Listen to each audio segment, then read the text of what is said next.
সবাইকে নতুন বছরে অনেক অনেক শুভেচ্ছা জানিয়ে আজকের রেসিপি শুরু করছি। বাঁধাকপির তো অনেক রেসিপি ট্রাই করেছেন, কিন্তু এই রেসিপিটা ট্রাই করে দেখতে পারেন নিরামিষের দিনে। দারুণ সুস্বাদু হয় খেতে। তার জন্য মিডিয়াম সাইজের একটা বাঁধাকপি নিয়েছি। এখানে বাঁধাকপিটাকে দুভাগ করে কেটে নিয়েছি। আজকে গোটা বাঁধাকপিটা দিয়ে রান্নাটা করব না, 4 ভাগের 1 ভাগ দিয়ে রান্নাটা করব। তো কেটে নিলাম। তো এই 1 ভাগটাকে এখন গ্রেটার দিয়ে গ্রেট করে নেব। যদি আপনারা বটি বা ছুরি দিয়ে খুব মিহি করে কেটে নিতে পারেন সেটাও করে নিতে পারেন, গ্রেটার না ব্যবহার করলেও চলবে। তো গ্রেটার দিয়ে আমি গ্রেট করে নিলাম বাঁধাকপিটা।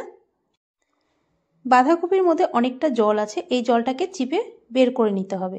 তবে একদম জলটা চিপে বের করব না, একটু থাকলে কোনো অসুবিধা নেই, কারণ এর মধ্যে যখন বাকি উপকরণগুলো দিয়ে এটাকে মেখে নেব তখন কিন্তু একটু জলের প্রয়োজন হবে, তাই আলাদা করে জলটা দেব না, এই জলে মাখা হয়ে যাবে, তাই একটু জল থাকলে কোনো অসুবিধা নেই।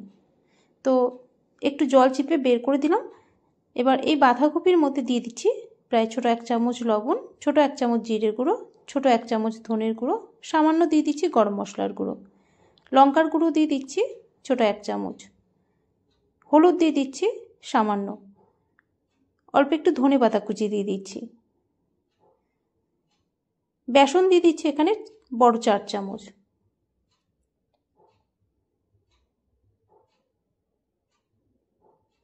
এবার সব কিছু ভালো করে মেখে নিতে হবে।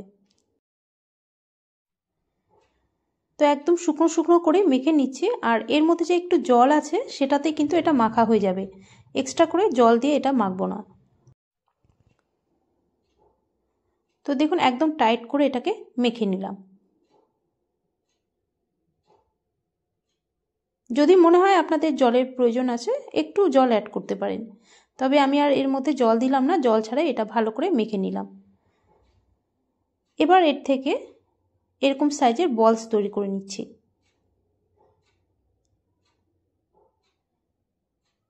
তো বলসগুলো এইভাবেই তৈরি করে নিচ্ছি, আপনারা চাইলে একটু বড় সাইজেরও করে নিতে পারেন। তো এই সাইজের করে নিলাম বলসগুলো। এবার গ্যাস অন করে কড়াই বসিয়ে কড়াইতে প্রায় বড় 1 চামচ সাদা তেল দিয়ে দিলাম। রান্নাটা সাদা তেলেই করছি।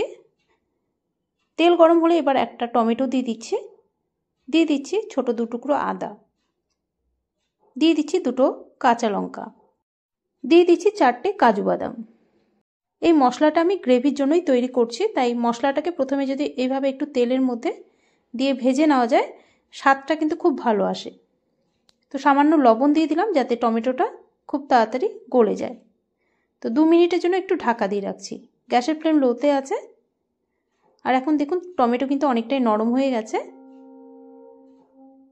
তো এইভাবে একটু ভাজা ভাজা করে নিচ্ছি, ভাজা ভাজা করে এখন নামিয়ে নিচ্ছি। কাঁচা টমেটো পেস্ট করে দেওয়ার থেকে এইভাবে সব কিছু যদি দিয়ে একটু ভেজে তারপর পেস্টটা করে নেওয়া যায় খেতে কিন্তু বেশি ভালো লাগে। তো আমি ডিরেক্টলি মিক্সিং জারে দিয়ে দিচ্ছি। মিক্সিং জারে কিন্তু এখন দিয়ে পেস্টটা করব না, একটু ঠান্ডা করে নিয়ে তারপর সামান্য জল দিয়ে এর পেস্টটা বানিয়ে নেব। এদিকে কড়াই পরিষ্কার করে কড়াইটা বসিয়ে দিলাম। কড়াইতে দিয়ে দিলাম বেশ অনেকটা পরিমাণেই তেল। সাদা তেল দিয়ে তেলটাকে ভালো করে গরম করে নিতে হবে।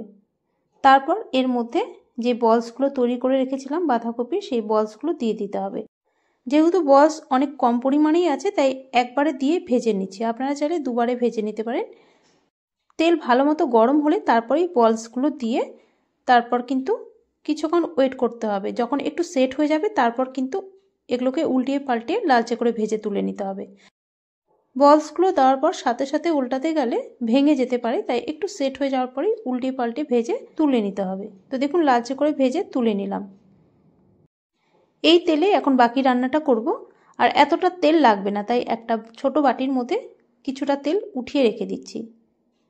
গ্যাসটা অন করে এবার দিয়ে দিচ্ছি এই তেলের মধ্যে একটা তেজপাতা, 2টো থেতো করে নেওয়া এলাচ, 2টো লবঙ্গ আর ছোট 2 টুকরো দারচিনি, একটা শুকনো লঙ্কা দিয়ে দিলাম আর সামান্য গোটা জিরে দিয়ে দিলাম। ফোড়নটা একটু ভাজা হলে এবার এর মধ্যে দিয়ে দিচ্ছি একটা আলু, একটু বড় বড় টুকরো করে কেটে রেখেছিলাম, সামান্য লবণ দিয়ে দিচ্ছি। আলুটাকে প্রায় 3 থেকে 4 মিনিট লো টু মিডিয়াম ফ্লেমে ভেজে নেব।